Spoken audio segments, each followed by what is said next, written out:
بسم اللہ الرحمن الرحیم۔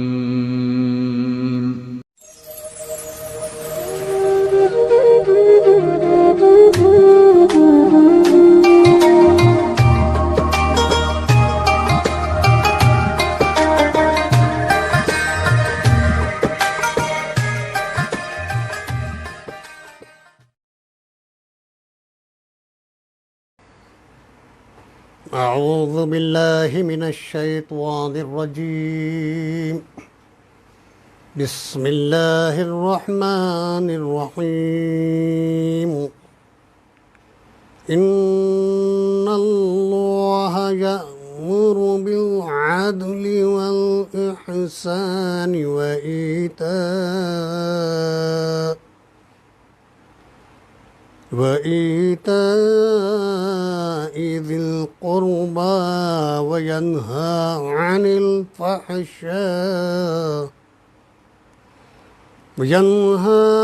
الفحشاء والمنكر والبغي يعظكم لعلكم تذكرون۔ صدق اللہ العظیم۔ یہ سورۃ النحل 16 نمبر کی یہ سورہ ہے،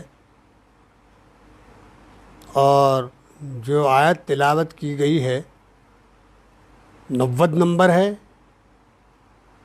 پارہ 14واں ہے، پارے کا رکوع 19واں ہے، سورے کا رکوع 13واں ہے۔ ہم کل سے اس ایک آیت پر غور کر رہے ہیں۔ آج کا اس سلسلے کا یہ دوسرا سبق ہے جس کو ہم سمجھنے کی کوشش کریں گے۔ پہلے اس کا ترجمہ سماعت فرمائیں۔ اللہ عدل اور احسان اور صلہ رحمی کا حکم دیتا ہے، بدی اور بے حیائی اور ظلم زیادتی سے منع کرتا ہے۔ وہ تمہیں نصیحت کرتا ہے تاکہ تم سبق لو۔ قرآن مجید کے نزول کا اصل مقصد یہ ہے کہ اس قرآنی نظریے کے مطابق ایک امت کو میدان میں لایا جائے، ایک ایسی سوسائٹی تشکیل پائے جو ان تعلیمات پر عمل پیرا ہو، ایک نیا جہان پیدا کیا جائے اور ایک نیا نظام تشکیل دیا جائے، ایک ایسی عالمی دعوت اور تحریک برپا کی جائے جو کسی گروہ، قبیلے اور کسی نسل کی طرفدار نہ ہو۔ اس دعوت میں اجتماعی رابطے اور تعلق کی بنیاد کسی عصبیت اور قومیت پر نہ ہو۔ چنانچہ اس کتاب کی تعلیمات ان اصولوں پر مبنی ہیں جن کے اوپر سوسائٹی اور امت کی تشکیل ممکن ہے۔ ان تعلیمات اور اصولوں پر افراد، اقوام اور کو پورا اطمینان حاصل ہو، اور باہم معاملات اور تعلقات اور وعدوں اور معاہدوں پر پورا بھروسہ ہو۔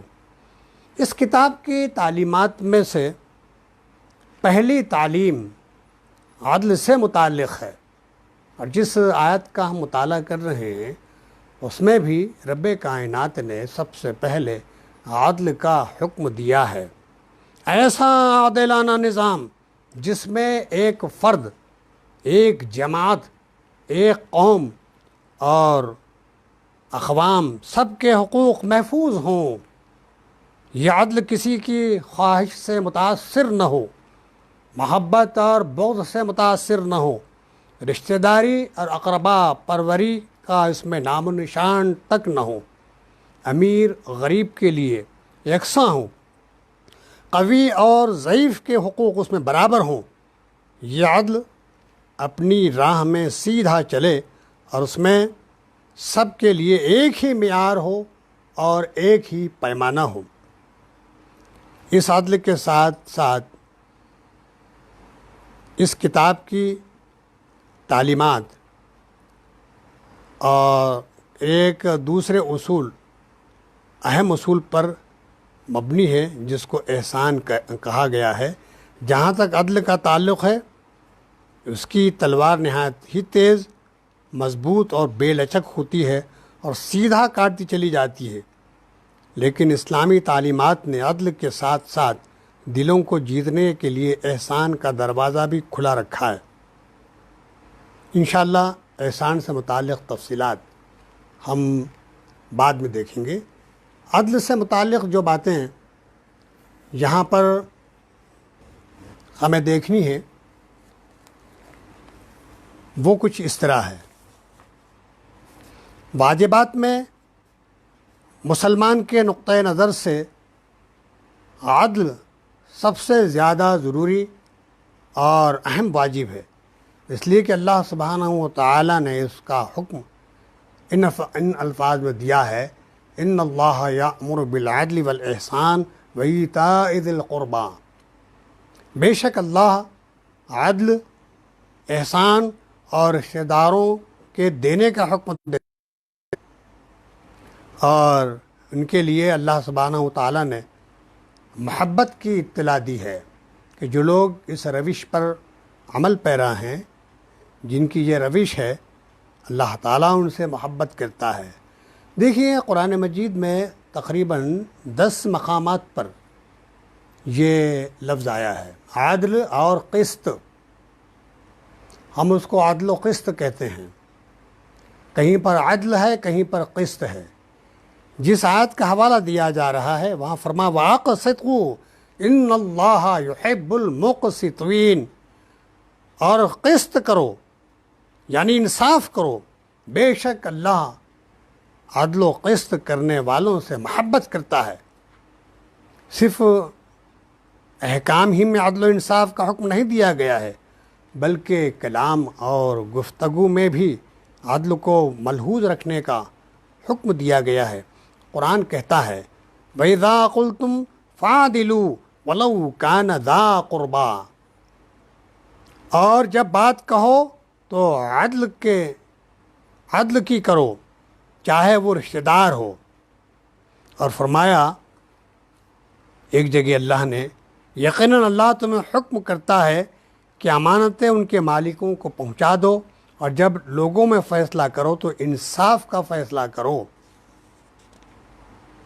دیکھیے یہاں جو لفظ استعمال کیا گیا وَإِذَا حَكَمْتُمْ بَيْنَ النَّاسِ أَن تَحْكُمُوا بِالْعَدْلِ، یہاں حکم کا لفظ آیا، اور فیصلہ کرنا ہے تو عدل کے ساتھ فیصلہ کرنا ہے۔ مسلمان قول اور فعل اور فیصلہ کرنے میں انصاف کو تلاش کرتا ہے، یہ اس کی طبعی صفت ہوتی ہے جو کسی صفت اس سے جدا نہیں ہو سکتی، کسی صورت میں اس سے جدا نہیں ہو سکتی۔ وہ جو بات کہتا ہے، جو کام کرتا ہے، عدل و انصاف پر مبنی ہوتا ہے، کسی پر ظلم و زیادتی سے بہت دور رہتا ہے، اس کی عدالت کو ہوائے نفس اور دنیا کی کوئی خواہش اور شہوت نہیں ڈگمگا سکتی، اور اسی وجہ سے وہ اللہ کی محبت، رضا، اعزازات اور انعامات کا مستحق قرار پاتا ہے۔ اور اس لیے بھی کہ اللہ سبحانہ و تعالیٰ نے کہا کہ وہ انصاف کرنے والوں سے، عدل و قسط پر جو لوگ قائم ہیں ان سے محبت کرتا ہے۔ رسول اللہ صلی اللہ علیہ وسلم نے رب کے ہاں ان کے اعزاز اور اکرام کا پتہ دیا ہے۔ ایک حدیث میں اللہ کے رسول صلی اللہ تعالیٰ علیہ وسلم نے ارشاد فرمایا، انصاف کرنے والے اللہ کے نزدیک نور کے ممبروں پر ہوں گے، جو اپنے فیصلے میں اور اہل و عیال اور جو ان کی حکمرانی میں ہیں سب کے ساتھ انصاف کرتے ہیں، عدل کرتے ہیں اور قسط پر قائم ہیں۔ یہ مسلم شریف کی حدیث ہے، اور کل کے سبق میں یہ بات ہمارے سامنے آئی تھی میں نے ایک حدیث کا حوالہ دیا تھا، بخاری شریف کی حدیث، کہ قیامت کے دن اللہ کے عرشے کے سائے کے سوا کہیں سایہ نہ ہوگا، اور اس میں 7 قسم کے لوگ ہوں گے، تو ایک قسم کے لوگ وہ بھی ہوں گے جو عادل حکمراں ہیں۔ عدل کے بہت زیادہ مظہر جن میں وہ نمایاں ہوتا ہے، کچھ 4-5 نکات ہیں جہاں عدل کا اظہار ہوتا ہے۔ اس میں دیکھیے، سب سے پہلے اللہ کے ساتھ عدل کا مقصد یہ ہے کہ اس کی عبادت اور صفات میں کسی کو شریک نہ بنایا جائے، اس کی ذات میں، اس کی صفات میں، اس کے حقوق میں، اس کے اختیارات میں کسی کو شریک نہ ٹھہرایا جائے، اسی کی اطاعت کی جائے، اسی کی فرما برداری ہو، اس کی نافرمانی سے پرہیز کریں، بغاوت سرکشی سے پرہیز کریں، اور اللہ کی اطاعت کریں، اللہ کے احکام پر عمل پیرا ہو۔ یہ عدل کا تقاضا ہے، اس کو یاد رکھیں، بھول نہ جائیں، اور اللہ کا شکر ادا کیا جائے، کفران نعمت نہ ہو، اس سے پرہیز کیا جائے۔ پھر جب لوگوں کا معاملہ آئے گا تو لوگوں کے فیصلے میں انصاف کا مقصد یہ ہے کہ ہر حق والے کو اس کا حق ملے اور اس کی داد رسی ہو، رشتہ دار ہو یا رشتہ دار نہ ہو، جس کا حق جو بنتا ہے وہ حقدار ہے، اس کا حق اس کو فراہم کیا جائے، اس کی مدد کی جائے، اس کی تائید کی جائے۔ پھر بیویوں اور اولاد میں بھی عدل یہ ہے کہ ان میں برابری کی جائے اور کسی ایک کے ساتھ دوسرے پر برتری اور ایثار کا سلوک روا نہ رکھا جائے۔ اللہ تعالیٰ نے 1 سے زائد بیویاں رکھنے کی اجازت دی ہے۔ مثنیٰ و ثلاثہ و رباع کے الفاظ ہم کو ملتے ہیں، 1، 2، 3 یا 4۔ اگر آپ کی حیثیت ہے تو آپ 1 سے زائد بیویاں کر سکتے ہیں، لیکن اس میں جو بنیادی شرط ہے وہ شرط بھی عدل کی ہے۔ اگر عدل کیا جائے گا، روا رکھا جائے گا، تو پھر 1 سے زائد بیویاں کی جا سکتی ہیں، اور اگر عدل نہیں ہوگا، انصاف نہیں ہوگا اور اس میں کمی بیشی ہوگی، تو پھر کہا کہ 1 ہی بیوی کافی ہے۔ عقائد و نظریات میں عدل یہ ہے کہ حق اور سچائی کو تسلیم کیا جائے، خلاف حقیقت اور خلاف واقع باتوں کو دل میں جگہ نہ دی جائے۔ حقیقت کو تسلیم کریں، حق کے آگے سر کو جھکا دیں۔ اس کے بعد تاریخی کچھ واقعات بیان کیے جا رہے ہیں کہ یہ عادلانہ نظام جب قائم ہوا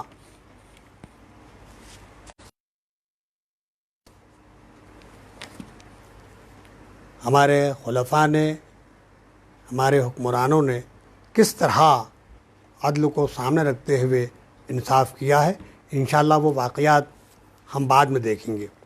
دیکھیے، قرآن مجید میں جیسے میں نے کہا کہ تقریباً 10 مقامات پر اس کا ذکر ہے۔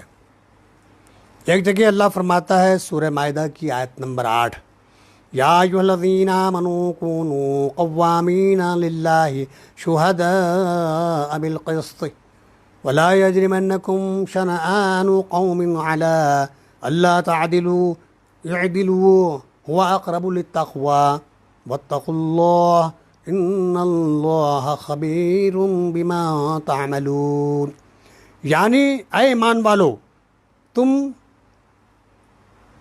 انصاف کے ساتھ حق پر قائم ہو جاؤ اور انصاف کے ساتھ گواہی دینے والے بن جاؤ، اور کسی قوم کی دشمنی تمہیں بے انصافی پر آمادہ نہ کرے۔ انصاف کرو، یعنی انصاف پرہیزگاری سے قریب ہے۔ یہاں مولانا نے ترجمہ اس کا عدل کا ترجمہ انصاف کیا ہے، لیکن جیسا میں نے کل بتایا آپ کو کہ عدل یہ بڑا جامع لفظ ہے۔ عدل، اس کی حقیقت کو سمجھنا چاہیے۔ ہم عدل کو سامنے رکھیں۔ کہا گیا کسی قوم کی دشمنی تمہیں عدل پر ظلم پر آمادہ نہ کرے، عدل کرو، یہی عدل پرہیزگاری سے قریب ہے۔ اللہ تعدلوا اعدلوا هو اقرب للتقوی واتقوا اللہ ان اللہ خبیر بما تعملون۔ اور اللہ سے ڈرتے رہو، یقیناً اللہ تعالیٰ تمہارے اعمال سے واقف ہے۔ دوسری آیت سورہ نساء کی ہے، 135 نمبر ہے، اس کا ترجمہ سن لیجئے۔ اے ایمان والو، تم انصاف کی جماعت میں کھڑے ہو جاؤ۔ کہا کونوا قوامین بالقسط شہداء للہ،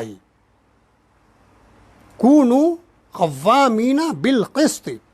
یہاں جیسا اب عدل اور قسط یہ عربی الفاظ ہیں، پھر اردو میں اس کا ترجمہ انصاف کیا جا رہا ہے۔ تم قسط کی جماعت میں کھڑے ہو جاؤ، اللہ کے لیے گواہ بن کر، اگرچہ اس میں تمہارا نقصان ہی کیوں نہ ہو، یا ماں باپ، رشتہ دار اور عزیزوں کا نقصان اور ضرر ہو۔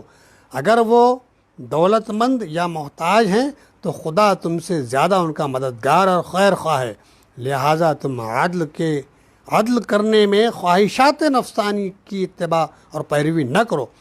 اگر تم زبان ملو گے یا کچھ چھپاؤ گے تو اللہ تعالیٰ تمہارے سب کام سے پوری طرح واقف ہے۔ ایک جگہ ارشاد ہے وَإِذَا قُلْتُمْ فَعَدِلُوا وَلَوْ كَانَ ذَا قُرْبَىٰ، یہ سورہ انعام کی آیت۔ جب کوئی بات کہو تو عدل کرو، چاہے وہ تمہارے رشتہ دار کے خلاف پڑے۔ ان آیتوں میں عدل و انصاف کے خلاف ایک ایک ریشے کو جڑ سے نکال کر پھینک دیا گیا ہے، اور کہا گیا ہے کہ معاملات میں عدل و انصاف کی حمایت ہی تمہارا مقصد ہو، اور جو کچھ کہو یا کرو خدا لگتی کہو یا خدا لگتی کرو۔ خدا کے واسطے کہو۔ عدل و انصاف کے فیصلے اور گواہی میں نہ تو اپنے نفس کا خیال کرو، نفس کا خیال بیچ میں آئے، نہ عزیزوں اور قرابت داروں کا، نہ دولت مند کی طرف داری کا، نہ محتاج اور فقیر پر رحم ہوگا۔ یعنی اپنے فیصلے اور گواہی میں نہ دولت مند کی رعایت کرو اور نہ محتاج پر ترس کھاؤ۔ قرابت کو بھی نہ دیکھو، جو حق ہو وہ کرو، جو حق ہو وہ کہو، پھر کہنے میں کوئی نہ کرو کہ بات اشتباہ میں پڑ جائے یا گول مول قسم کی بات ہو، یا ایسے الفاظ استعمال نہ کرو جو ذو معنی ہو یا جسے اور بہت سارے معنی لیے جا سکتے ہوں، اس سے پرہیز کرو۔ پوری بات نہ کہو بلکہ کچھ چھپاؤ، ایسا نہ ہو۔ یہ تمام چیزیں عدل و انصاف کے خلاف ہے۔ کسی غریب کی غربت پر ترس کھا کر فیصلے میں رد و بدل کر دینا بظاہر نیکی کا کام دکھائی دیتا ہے، مگر حقیقت میں یہ ایک مقدس فریب ہے۔ فیصلے میں ترس کھا کر بے ایمانی کرنا بھی ویسا ہی ہے جیسا کہ کسی کی خاطر کسی بزرگ یا دولت مند وغیرہ کی بڑائی یا دولت سے مرعوب ہو کر بے ایمانی کرنا۔ غرض یہ عدل و انصاف کی راہ میں کوئی اچھا یا برا جذبہ حاکم کو غلط راہ پر نہ ڈال دے۔ اسی طرح کسی فریق کو غرض سے جانبدارانہ گواہی دینا بھی غلط، اس لیے غلط بیانی کرتے ہیں کہ جس فریق کی طرفداری مقصود ہوتی ہے اس کا فائدہ پہنچ جائے۔ تو ارشاد ہوا کہ اللہ اپنے امیر و غریب بندوں دونوں کے حق میں تم سے زیادہ خیر خواہ ہے، اس لیے تم کو بہرحال عادلانہ طریقہ کار اختیار کرنا چاہیے۔ تم کسی کا نفع اور ضرر سوچ کر غلط قدم نہ اٹھاؤ، نہ دولت مند کی رعایت کرو، نہ غریب کی اور نہ اپنے خونی رشتے کی۔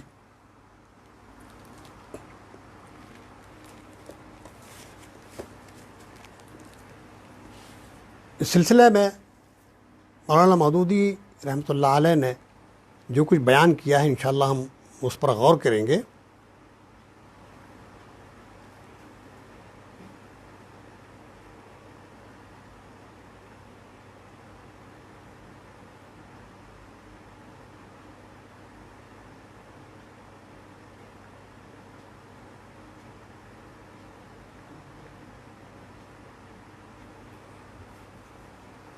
مولانا لکھتے ہیں اپنی تفسیر میں تفہیم القرآن میں، اس مختصر سے فقرے میں 3 ایسی چیزوں کا حکم دیا گیا ہے جب پورے انسانی معاشرے کی انحصار ہے۔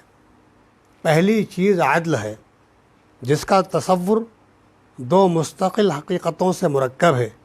ایک یہ کہ لوگوں کے درمیان حقوق میں توازن اور تناسب قائم ہو، دوسری یہ کہ اس کا حق الگ طریقے سے دیا جائے، اور اردو زبان میں اس لفظ مفہوم کو لفظ انصاف سے ادا کیا جاتا ہے، مگر یہ لفظ غلط فہمی پیدا کرنے والا ہے۔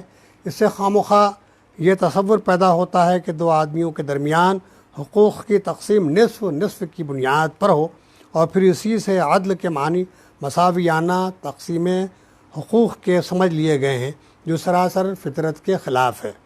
دراصل عدل جس چیز کا تقاضا کرتا ہے وہ توازن اور تناسب ہے، نہ کہ برابری۔ بعض حیثیتوں سے تو عدل بے شک افراد معاشرہ میں مساوات چاہتا ہے، مثلا حقوق شہریت میں، مگر بعض دوسری حیثیتوں سے مساوات بالکل خلاف عدل ہے، مثلا والدین اور اولاد کے درمیان معاشرتی اور اخلاقی مساوات، اور اعلیٰ درجے کی خدمات انجام دینے والوں اور کمتر درجے کی خدمت انجام دینے والوں کے درمیان معاوضوں کی مساوات۔ پس اللہ تعالیٰ نے جس چیز کا حکم دیا ہے وہ حقوق میں مساوات نہیں بلکہ توازن اور تناسب ہے، اور اس حکم کا تقاضا یہ ہے کہ ہر شخص کو اس کے اخلاقی، معاشرتی، معاشی، قانونی اور سیاسی تمدنی حقوق پوری ایمانداری کے ساتھ ادا کیے جائیں۔ پھر اسی پر معارف القرآن میں بھی روشنی ڈالی گئی ہے۔ مولانا نے لکھا ہے، اس آیت میں اللہ تعالیٰ نے 3 چیزوں کا حکم دیا ہے، ایک عدل ہے، دوسرے احسان ہے، اور تیسرے اہل قرابت کو بخشش، اور 3 چیزوں سے منع فرمایا، فحش کام اور ہر برا کام اور ظلم تعدی۔ ان 6 الفاظ کی شرعی مفہوم اور اس کی یہ ہے۔ عدل اس لفظ کے اصلی اور لغوی معنی برابر کرنے کے ہیں۔ اسی کی مناسبت سے حکام کا لوگوں کے نزاعی مقدمات میں انصاف کے ساتھ فیصلہ عدل کہلاتا ہے۔ قرآن کریم میں ان تحکموا بالعدل اسی معنی کے لیے آیا ہے، اور اسی لحاظ سے لفظ عدل افراط اور تفریط کے درمیان اعتدال کو بھی کہا جاتا ہے، اور اسی کی مناسبت سے بعض ائمہ تفسیر نے اس جگہ لفظ عدل کی تفسیر ظاہر و باطن کی برابری سے کی ہے، یعنی کہ قول یا فعل انسان کے ظاہری اعضاء سے سرزد ہو اور باطن میں بھی اس کا وہی اعتقاد اور حال ہو۔ اور اصل حقیقت یہی ہے کہ یہاں لفظ عدل اپنے عام معنی میں ہے، جو ان سب صورتوں کو شامل ہے، جو مختلف ائمہ تفسیر سے منقول ہے، ان میں کوئی اختلاف نہیں ہے۔ ابن عربی نے فرمایا کہ لفظ عدل کے اصل معنی برابری کرنے کے ہیں، پھر مختلف نسبتوں سے اس کا مفہوم مختلف ہو جاتا ہے۔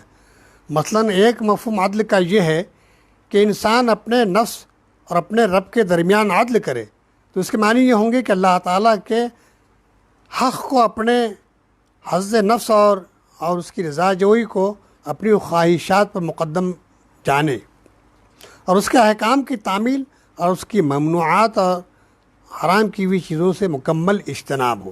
دوسرا عدل یہ آدمی خود اپنے نفس کے ساتھ عدل کا معاملہ کرے، وہ یہ ہے کہ اپنے نفس کو ایسی تمام چیزوں سے بچائے جس میں اس کی جسمانی یا روحانی ہلاکت ہو، اس کی ایسی خواہشات کو پورا نہ کرے جو اس کے لیے انجام کار مضر ہوں، اور قناعت اور صبر سے کام لے، نفس پر بلا وجہ زیادہ بوجھ نہ ڈالے۔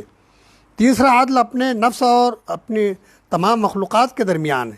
اس کی حقیقت یہ ہے کہ تمام مخلوقات کے ساتھ خیر خواہ ہو اور ہمدردی کا معاملہ کرے، کسی ادنا اور اعلیٰ معاملے میں کسی سے خیانت نہ کرے، سب لوگوں کے لیے اپنے نفس سے انصاف کا مطالبہ کرے، کسی انسان کو اس کے کسی قول اور فعل سے ظاہراً یا باطناً کوئی ایذا اور تکلیف نہ پہنچنے پائے۔ اسی طرح ایک عدل یہ ہے کہ جب 2 فریق اپنے کسی معاملے کا محاکمہ اس کے پاس لائیں تو فیصلے میں کسی کی طرف میلان کے بغیر حق کے مطابق فیصلہ کیا جائے، اور ایک عدل یہ بھی ہے کہ ہر معاملے میں افراط و تفرید کی راہوں کو چھوڑ کر میانہ روی اختیار کریں۔ ابو عبداللہ رازی نے یہی معنی اختیار کر کے فرمایا، لفظ عدل میں عقیدے کا اعتدال، عمل کا اعتدال، اخلاق کا اعتدال، یہ سب شامل ہیں۔ امام قرطبی نے عدل کے مفہوم میں اس تفصیل کا ذکر کر کے فرمایا کہ یہ تفصیل بہت بہتر ہے۔ اس سے یہ بھی معلوم ہوا کہ اس آیت کا صرف عدل تمام اعمال اور اخلاق حسنہ کی پابندی اور برے اعمال و اخلاق سے اجتناب کو حاوی اور جامع ہے۔